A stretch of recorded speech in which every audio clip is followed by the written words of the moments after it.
The strong canyon and downslope winds that luckily are decreasing, even though it's still blustering in some spots. There's still a chance of a few showers, but overall warming and drying trend, and that'll continue into the weekend when it'll feel like summer. Now this morning we've got a few showers still lingering along and north of I-70 along the Colorado border, but otherwise things are dried out for the time being. We've got a temperature in Salt Lake City of 48 degrees.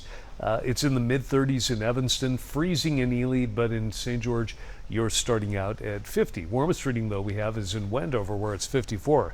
Now, as our latest storm has dropped down to the south, that helped to create an easterly flow, in part because of some colder air on the other side of the Continental Divide, and that's been spilling down the mountains, creating those gusty winds, which gusted up near 78 miles per hour yesterday evening in Farmington, as expected. But luckily, that pressure gradient is relaxing and the winds should be decreasing, so it won't be a factor for much longer. In fact, they'll die down significantly after sunrise, in part because the latest storm is still dropping to the south. High pressure is building in, and that'll dominate our weather pattern heading into the weekend, bringing that big warm up. Even today, we'll climb up to 72 in Salt Lake, which puts us back up above average for this time of year. Sunny in the north, partly cloudy over central and southern Utah, with a slight chance of a few showers and thunderstorms, mainly along and over the higher terrain. So we haven't dried out completely, but we're headed in the right direction. And by tomorrow, it will be pretty quiet. Sunny, mid-80s in St. George, but climbing all the way up into the mid-90s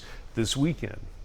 So again, feeling like summer for Mother's Day. And for northern Utah, it's going to be warming up as well. We'll stay sunny. Temperature climbs all the way back into the 80s in Salt Lake by Friday. And if we don't hit 90 this weekend, we'll come pretty close to it. By far the warmest weather so far this year. Doesn't stick around though. Slight chance of a few late day showers on Mother's Day, and then temperature drops into low 70s by early next week.